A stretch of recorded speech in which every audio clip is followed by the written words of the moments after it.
Bro, napansin mo ba yung mga babae ngayon? Kahit simpleng post lang nila sa story, may nagre-react agad, may nagme-message, may nagsisend ng meme, may nagpaparamdam. Pero kahit ganun kadami ang nag-aagawan ng pansin niya, bakit parang hindi ka niya napapansin? Alam mo yung pakiramdam na binuhos mo na lahat? Effort, oras, compliments, pero parang invisible ka pa rin sa paningin niya? Ang masakit pa minsan yung lalaking parang wala namang ginagawa. Siya pa yung pinagkakaabalahan niya. Nakakainis, di ba? Pero teka lang, baka may mali ka sa approach mo. Kasi sa mundo ng modernong ligawan, hindi sapat yung mabait ka. Hindi sapat yung consistent ka. At lalong hindi sapat yung gwapo ka. Kung gusto mong mag-stand out sa mga lalaking nililigawan siya, kailangan mong maging ibang klase ng lalaki. Yung hindi madaling basahin, hindi madaling makuha, pero mahirap kalimutan. Ito ang katotohanan na hindi sinasabi ng karamihan. Kapag sobrang available ka, nawawala ang mystery. At kapag nawawala ang mystery, nawawala rin ang attraction. Parang pelikula yan, bro. Kung sa unang eksena pa lang, ibinulgar na lahat ng twist, may gana ka pa bang tapusin? Wala na. Kasi wala ka nang aasahan. Ganyan din sa ligawan. Pag pinakita mo agad lahat ng best mo, mawawala yung thrill. Yung ibang lalaki kasi, ang strategy nila, kailangan araw-araw ko siyang i-chat. Kailangan alam niya kung gaano ko siya kamahal. Kailangan iparamdam ko na ako yung pinaka-available sa lahat. Pero hindi nila alam na habang ginagawa nila yon, mas lalo silang nagiging predictable. At sa mundo ng babae, predictability equals boredom. Bro, isipin mo to. May isang babae na nililigawan ng 5 lalaki. Lahat nagpapadala ng good morning text. Lahat nagre-react sa stories. Lahat nagpapapansin. Pero meron lang isa na hindi nagpapapilit, tahimik, calm, pero confident. Siya yung hindi nagsisigaw ng pansinin mo ako, pero siya yung iniisip ni girl bago matulog. Bakit? Kasi habang ang iba nag-e-explain ng sarili nila, siya nagpaparamdam lang ng presence na hindi nakakaumay. Ito yung tinatawag na silent confidence. Hindi mo kailangang magyabang. Hindi mo kailangang magpabibo. Ang kailangan mo lang ay enerhiya na nagsasabing, alam kong ako ang value. Kasi tandaan mo to, kapag ikaw mismo hindi naniniwala na may halaga ka, hindi rin yan makikita ng babae. Hindi mo kailangang maging perfect, pero kailangan mong maging composed. Hindi mo kailangang maghabol, pero kailangan mong maging strategic. Ang mga lalaking nag-aagawan ng pansin, parang sabay-sabay na mga ilaw. Nakakasilaw sa una pero nakakasawa rin. Pero yung lalaking marunong maghintay sa dilim, siya yung nagbibigay liwanag na hindi madaling makalimutan. Gusto mong mag-stand out? Ganito, bro. 1. Huwag mong gawing sentro ng mundo mo yung babae. Mas attractive yung lalaking may sariling mission. Pag naramdaman niyang may mas mahalaga sa'yo kaysa sa kanya, mas lalo kanyang gugustuhin. Kasi alam niyang hindi mo siya hahabulin sa desperasyon, kundi pipiliin mo siya mula sa abundance. 2. Maging tahimik pero matalino. Pag nagtanong siya, sagutin mo ng may lalim. Hindi puro haha, hehe o ikaw. Gamitin mo yung salita para magtanim ng curiosity. Example, kapag sinabi niyang ang tahimik mo sagutin mo ng tahimik lang ako sa hindi ko pa masyadong kilala. Boom, mysterious agad. 3. Huwag kang magmadali. Pag gusto mo siyang ligawan, wag agad todo.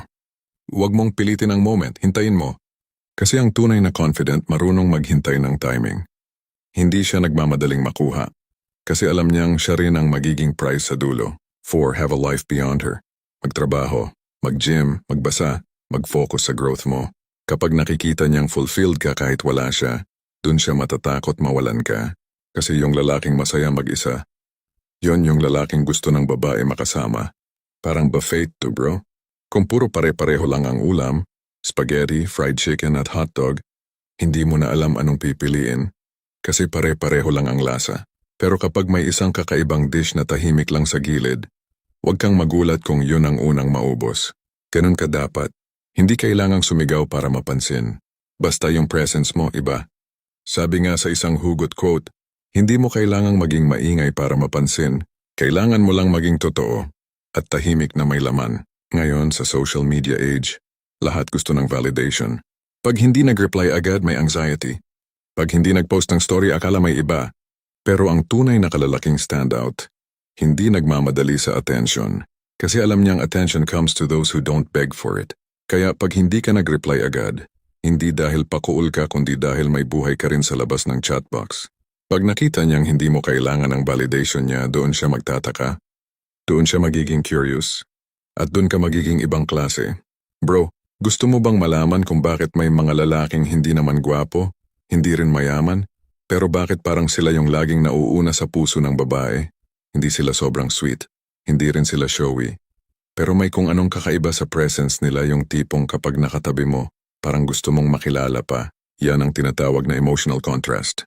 Yung kakayahang gumawa ng tension at balance sa emosyon ng babae, hindi dahil pa hard to get ka, kundi dahil marunong kang magbigay ng lalim. Kasi tandaan mo, ang babae, hindi nahuhulog sa mga salitang paulit-ulit. Nahuhulog siya sa lalaking marunong magparamdam at magpahinga ng emosyon niya. At dito ka tatak sa kanya hindi dahil sa effort, kundi dahil sa impact. Karamihan ng lalaki, kapag may gusto silang babae, puro isang direksyon lang ang binibigay. Puro kilig, puro lambing, puro effort. Magandang umaga, good night. Kain ka na, ingat ka, miss na kita, chat, chat, chat. Walang pahinga, walang contrast. Walang pahinga ang babae sa presence mo.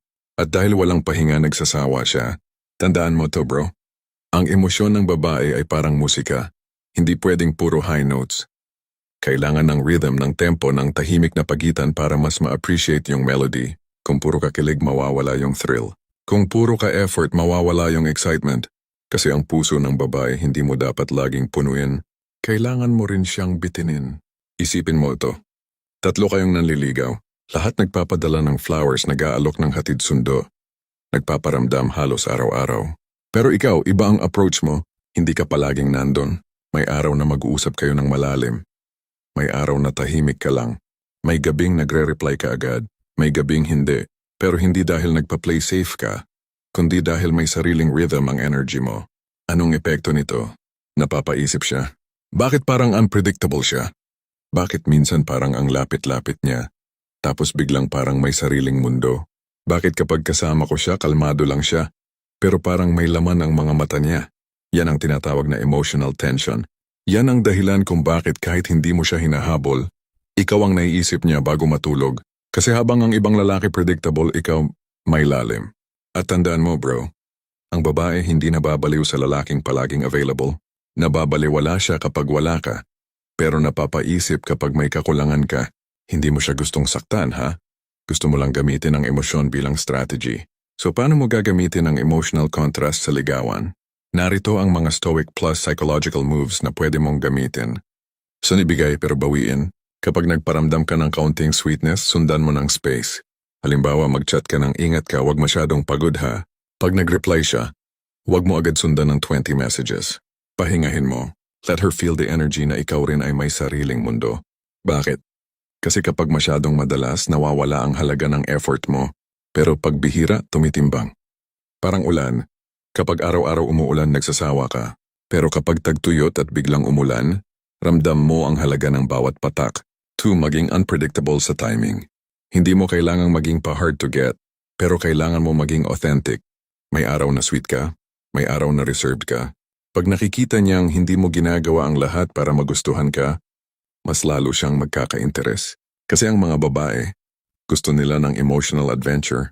Ayaw nila ng textbook type ng lalaki. Gusto nila ng lalaking kaya nilang basahin, pero may mga pahinang hindi pa nila alam. 3. Magtanim ng lalim, hindi ng lambing. Kapag kausap mo siya, wag puro papuri. Minsan magtanong ka ng makabuluhan. Anong bagay ang gusto mong baguhin sa sarili mo? O ano yung pinakapangarap mong hindi mo pa nagagawa? Kasi bro, karamihan ng lalaki gustong makuha ang katawan. Pero yung kakaiba, gusto makuha ang isip. At kapag nakuha mo ang isip niya, ang puso niya ay kusa ng sumusunod. Or ipakita mong kaya mong mawala. Ito ang pinakamalakas na psychological weapon mo. Hindi sa pagiging cold, kundi sa pagiging content sa sarili. Kapag naramdaman ng babae na kaya mong maging masaya, kahit wala siya, magkakaroon siya ng subconscious fear of loss. At alam mo bang ang fear of loss ay mas malakas kaysa sa desire to gain? Kaya minsan, mas na-excite siya sa lalaking pwedeng mawala kesa sa lalaking palaging nandun. 5. Control the rhythm, not her emotions. Ang tunay na alpha, hindi ginugulo ang babae. Ginagabayan ang tempo ng connection. Hindi mo kailangang gawin siyang confused.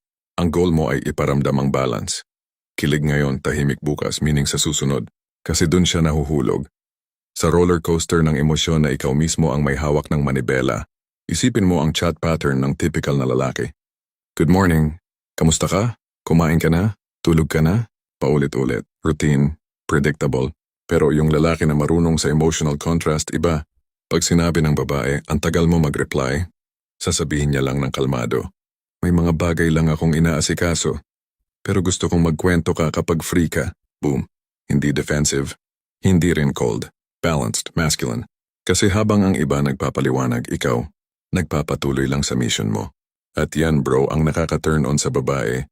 Yung lalaking may sariling direksyon, hindi nadadala ng emosyon ng iba. Ang babae parang alon sa dagat. Minsan kalmado, minsan mabangis. At ang mga lalaking hindi marunong lumangoy nilulunod. Pero ang lalaki na marunong huminga sa gitna ng alon, siya ang tinatabihan. Kasi hindi mo kailangang sabayan lahat ng emosyon niya. Kailangan mo lang matutunang umayon sa agos. Sabi nga sa Stoicism, control what you can, accept what you can't. Respond, don't react. Kapag may mood swing siya, huwag mong labanan. Huwag mong sabayan, observe mo lang. Kasi pag hindi ka nadadala sa emosyon niya, mararamdaman niyang safe ka. At kapag safe ka, doon nagsisimula ang attraction na may depth. May isang babae, si Ana. 3 ang naliligaw sa kanya. Si Carlon sobrang consistent, laging may regalo. Si June, laging sweet sa chat parang boyfriend na. At si Marco, tahimik pero marunong makinig. Hindi showy pero kapag nagsalita may bigat. Guess what? Si Marco ang pinili. Bakit? Kasi yung dalawa pinuno siya ng emosyon. Pero si Marco pinakalma siya. At sa gitna ng mga lalaki na nagpapaulan ng kilig, siya yung nagdala ng ulan na may meaning. Ang babae, hindi laging gusto yung nagpapakilig. Minsan gusto lang niya yung nagpapatahimik ng gulo sa isip niya. Hindi mo kailangang maging misteryoso para maging interesting. Kailangan mo lang maging totoo sa parang hindi madaling maabot. Kapag marunong kang umalis sa tamang oras, ikaw yung babalikan.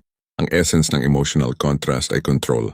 Hindi control sa kanya, kundi control sa sarili mo.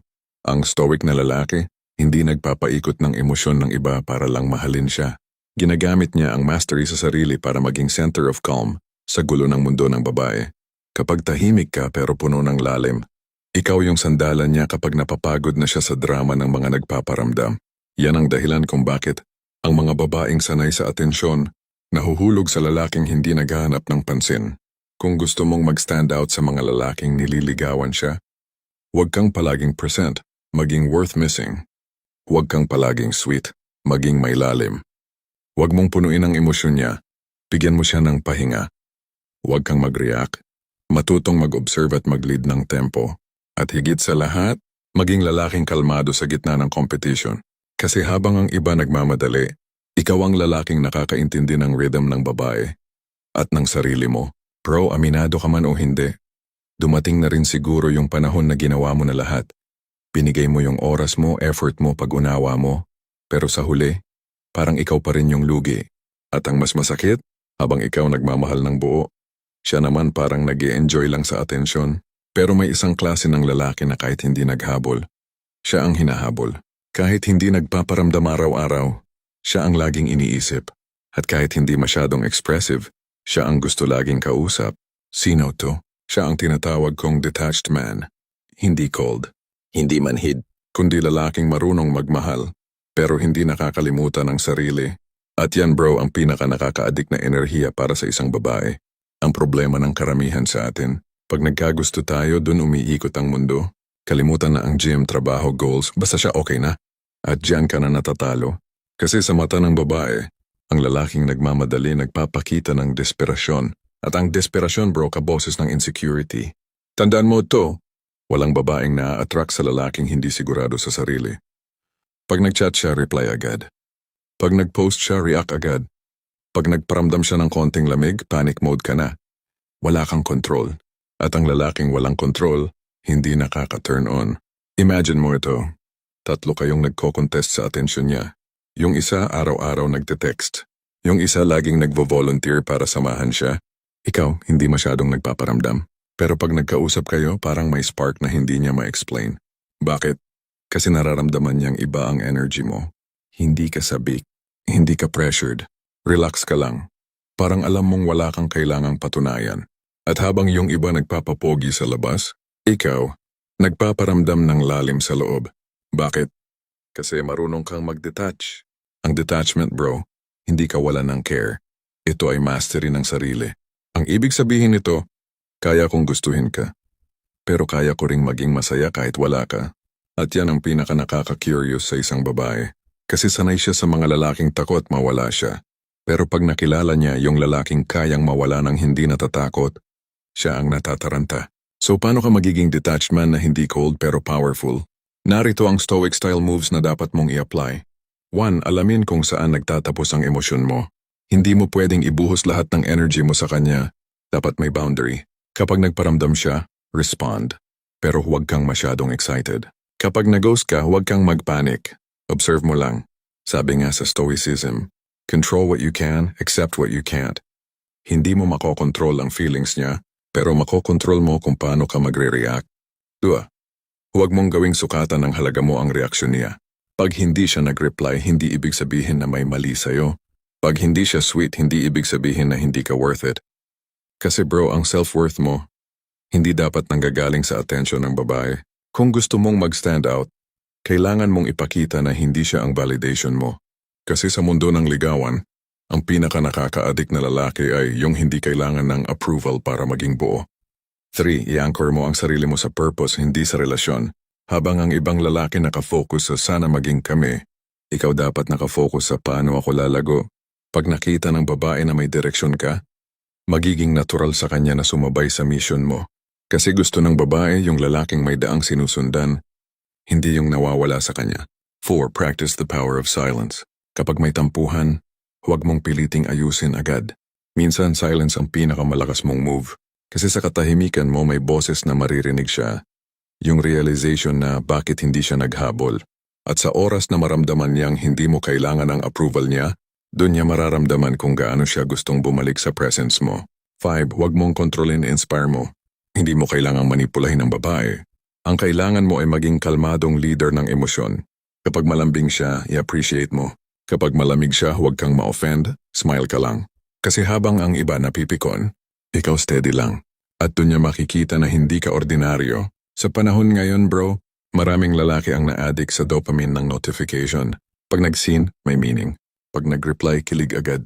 Pag hindi nag-reply, anxious agad. Pero ang detached man, hindi siya alipin ng notifs. Busy siya sa mission niya, hindi sa chat bubble. Pag nag-text siya, may purpose. Pag hindi, okay lang. May sarili siyang routine. At ironically, yung babae mismo ang maghahanap sa kanya. Kasi sa mundo ng overstimulation, siya lang yung lalaking tahimik pero totoo. Isipin mo ang buwan. Hindi naman ito laging nakikita. Pero kahit ganun, lahat ng tao inaabangan pa rin siya. Hindi siya sumisigaw ng pansinin niyo ako. Tahimik lang siya pero nandun. Present, steady, composed. Ganun dapat ang energy mo. Tahimik pero may presence. Hindi mo kailangang mag-shine palagi. Minsan sapat na ang aura mo para mapansin. Si Lance, simpleng lalaki lang. May gusto siyang babae na nililigawan ng marami. Ang mga karibal niya, puro flex ng kotse, post ng gym selfie, sweet sa stories. Siya tahimik lang. Hindi siya nag-react sa stories ng babae. Hindi rin siya nagpaparamdam araw-araw. Pero minsan magko-comment lang ng isang linya. Nice shot, ganda ng kulay. Simple, pero confident. Walang emoji, walang OA. Pag nagkita sila, hindi siya pilit. Hindi siya sobrang charming, pero kalmado. At habang nagkukwento si girl, nakikinig lang siya ng may ngiti. Pag-uwi ni girl, siya ang nasa isip. Hindi dahil sa sweet gestures, kundi dahil sa presence na tahimik pero malalim. Yun ang detached man. Hindi mo kailangang magsalita ng marami para mapansin. Kailangan mo lang ng consistency ng composure. Kapag kaya mong maging masaya kahit walang closure, dun mo malalaman kung gaano ka nakalakas. Hindi lahat ng umaalis ay talo. Minsan, sila lang yung marunong pumili ng kapayapaan kaysa sa gulo. Ang pinakamalakas na lalaki, hindi yung marunong sumigaw, kundi yung marunong manahimik habang may bagyo sa loob. Ayon sa mga Stoics, ang tunay na lakas ay hindi nakikita sa panlabas na anyo, kundi sa kakayahang hindi madala ng emosyon ng mundo. Marcus Aurelius once said, "You have power over your mind, not outside events. Realize this and you will find strength." Kaya kung gusto mong mag-stand out, huwag mong labanan ang ibang lalaki sa pagpapasikat. Labanan mo ang sarili mong pangangailangan ng validation. Kasi pag nakamit mo yung kalmadong detachment na yan, ikaw na mismo ang magiging rare energy na gustong maramdaman ng babae. Pag di siya nag-reply, Mag-jogging, magbasa, gumawa ng project. Huwag mong i-chat ulit. I-train ang sarili mo na huwag mag-react agad. Pag nagsimula siyang maging malamig, huwag mong tanungin kung may problema. Magbigay dong space at makikita mo, siya mismo ang babalik para punan yung silence. Pag naging sweet siya, enjoy mo, pero huwag mong gawing sentro ng mundo mo. Laging may balance, parang ilog na may daloy. Hindi baha na lumalamon sa lahat. Bro, real talk. Sa panahon ngayon, halos lahat ng lalaki habol ng habol. Nagpapa-cute, nagpaparamdam, nag-a-adjust sa mood ng babae. Parang laging audition. Pero ang hindi nila alam, habang mas pinipilit mong mapansin ka, mas nawawala ang value mo. Ngayon, isipin mo, paano kung baligtarin mo ang laro? Paano kung siya mismo ang magsimulang mag-invest sa iyo? Hindi dahil pinilit mo, kundi dahil ginusto niya. Ito bro ang tinatawag na reverse chase. At kung marunong kang gumamit ng tamang psychology, hindi mo na kailangang maghabol dahil siya na mismo ang gagawa nun. Ang problema sa maraming lalaki, ang gusto nila, instant attraction. Magpapakita ng effort ngayon, gusto may result agad bukas. Magpaparamdam ngayon, gusto mapansin agad mamaya, pero hindi ganun ang psychology ng attraction. Ang babae hindi na-attract sa effort per se, na-attract siya sa value. Sa idea na, kung hindi ko siya pipiliin, mawawala ako ng something rare.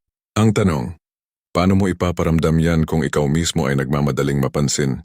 Kasi bro, tandaan mo to, the more you chase, the more she escapes. But the more you focus on yourself, the more she gravitates. Isipin mo to. 3 kayong nanliligaw. Si Ryan, araw-araw nag-aabot ng flowers. Si Leo, laging online, nagre-react sa lahat ng posts. Ikaw, tahimik lang. Minsan nagre-reply, minsan hindi. Pero pag nagkausap kayo, may depth. Hindi ka nagmamadali. Hindi ka nag-a-adjust. At habang yung dalawa nagkukumpetensya ng effort, ikaw steady lang sa sarili mo. Alam mo anong nangyayari? Unti-unti siyang nagtataka. Bakit hindi siya kagaya ng iba? Bakit parang hindi siya affected? Bakit parang mas gusto kong siya yung magparamdam? Ayan na. Reverse chase activated. Ngayon bro, paano mo magagamit ang reverse chase sa totoong buhay? Nang hindi ka nagmamanipula, kundi nagiging strategic lang? Narito ang 6 Stoic-inspired psychological triggers na nagiging dahilan kung bakit siya mismo ang mag-i-invest sa iyo. 1. The energy mirror technique. Ang babae natural siyang marunong magbasa ng enerhiya, kaya kung palagi kang eager, mararamdaman niyang ikaw ang mas may gusto. Pero kung marunong kang mag-mirror ng energy, hindi sobra, hindi kulang, mararamdaman niyang balanced ka. Halimbawa, kung dry ang reply niya, huwag mong pilitin ang conversation. Kung short lang message niya, short lang din sa'yo. Pero kung biglang nagiging warm, match mo rin. Ganito mo siya tinuturuan ng rhythm. Hindi ako nagmamadali. Sasabay lang ako sa'yo kung genuine ka. At dun siya magiging curious kasi bihira yung lalaking may self-control sa emosyon. 2. The pullback effect. Kapag binigyan mo siya ng attention, tapos bigla kang bumalik sa focus mo, magkakaroon siya ng emotional gap. At ang utak ng babae bro ay allergic sa vacuum. Kapag bigla kang nawala, gusto niyang punan yung space mo. Halimbawa, nagkaroon kayo ng deep convo kagabi, tapos kinabukasan, hindi ka nagparamdam agad. Ang una niyang iisipin, bakit parang nag-iba siya? Boring ba ako kahapon? May iba kaya siyang kausap? Boom. Ngayon siya na ang curious. At kung sino ang curious, siya ang nag-i-invest. 3. Invest emotionally. First, not financially. Ang mga lalaki ngayon, mabilis maglabas ng pera, flowers, gifts, food, surprises. Lahat pinapakita agad. Pero ang babae, hindi yan ang nagpapahulog sa kanya. Ang gusto niya ay emotional investment. Yung pakiramdam na itong lalaki na to, naiintindihan ako sa parang hindi ko ma-explain. Gamitin mo yung listening mo as weapon. Huwag puro kwento mo. Huwag puro flex. Tanungin mo, anong nakakapagod sa'yo lately? Anong gusto mong maramdaman na hindi mo pa nararanasan? Kapag naramdaman niyang safe siya sa'yo, mag-i-invest siya emotionally. At once na nangyari yan, mahirap ka ng palitan. 4. Build emotional tension, then release. Ang babae gustong maramdaman na alive siya emotionally. Pero kung puro comfort, wala nang thrill. Kaya kailangan mong maglaro sa tension. Minsan, magbigay ka ng compliments. Minsan nakakainis ka pero nakakatawa ka rin eh. Flirty pero may playfulness. Then sa susunod, tahimik ka naman. Bakit? Para magtanong siya, may nasabi ba akong mali? Hindi para saktan siya, kundi para iparamdam ang contrast ng presence mo. Doon nabubuo ang attachment, hindi dahil sa effort, kundi sa emotional variation na ikaw ang nagko-control. 5. Let her earn your time. Bro, tandaan mo, kung libre ang oras mo sa lahat, hindi valuable ang oras mo sa kanya. Kapag lagi kang available, nawawala ang thrill. Pero kapag may disiplina ka sa oras mo, may schedule ka, may gym, may trabaho, may growth, nakikita niya na may direksyon ka. Ang babae ay naturally na naa-attract sa lalaking may mission kasi instinctively, gusto niyang sumabay sa taong may patutunguhan. So the more she sees that your time is earned, the more she'll try to deserve it. 6. Reward effort, not emotion. Kapag siya ang nag-initiate, nag-message, nagtanong, nagpakita ng care, saka mo ibigay ang sweetness mo. Hindi sa manipulative way ha. Ito ay para matutunan niyang ang effort niya ay may meaning. Kung lagi kang sweet kahit wala siyang ginagawa, mawawala ang sense of balance. Pero kapag binigyan mo siya ng lambing bilang response, mararamdaman niyang special talaga yon. Bro, isipin mo parang apoy ang attraction. Kung puro hangin, attention, ang ibubuga mo mamamatay agad. Pero kung tama lang, minsan mo lang hipan, minsan mo lang pakialaman, mas lalong lumalaki yung apoy. Ganun ang babae. Hindi siya nasusunog sa effort, nahuhulog siya sa timing. Ang apoy ng interes hindi sinusunog sa sobrang effort. Pinapalakas sa tamang distansya, si Ken at si Mira. Sa umpisa, si Mira ay sanay na siya ang nililigawan. Lahat ng lalaki nagpapadala ng gifts, comments, attention. Pero kay Ken, iba. Tahimik siya pero attentive. Hindi siya pa hard to get pero hindi rin clingy. Kapag nag-uusap sila, may lalim, hindi drama. Kapag nagkikita, hindi siya papogi pero marunong magpatawa. Isang araw si Mira na ang nag-message, "Uy, ang tahimik mo ah, busy ka ba?" Boom! Nagbago na ang role. Hindi mo kailangan ng script para mapansin, kailangan mo lang ng presence na may laman. At sa mundo ng ligawan bro, yun ang tunay na panalo. Kapag siya mismo ang nagparamdam ng pangungulila sa'yo. Hindi mo kailangang habulin ang taong para sa'yo. Kailangan mo lang maging lalaking mahirap kalimutan.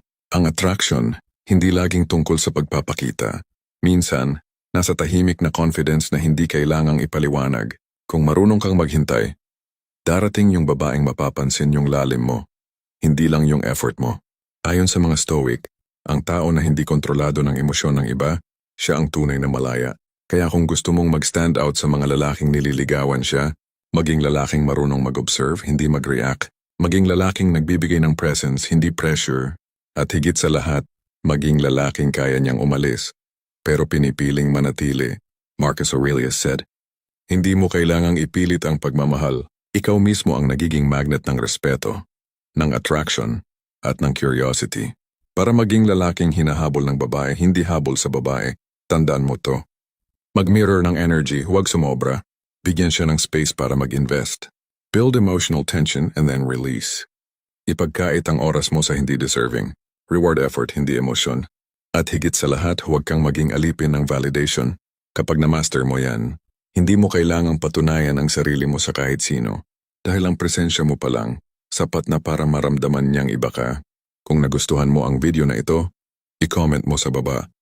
Ako ang standard, hindi ang naghahabol.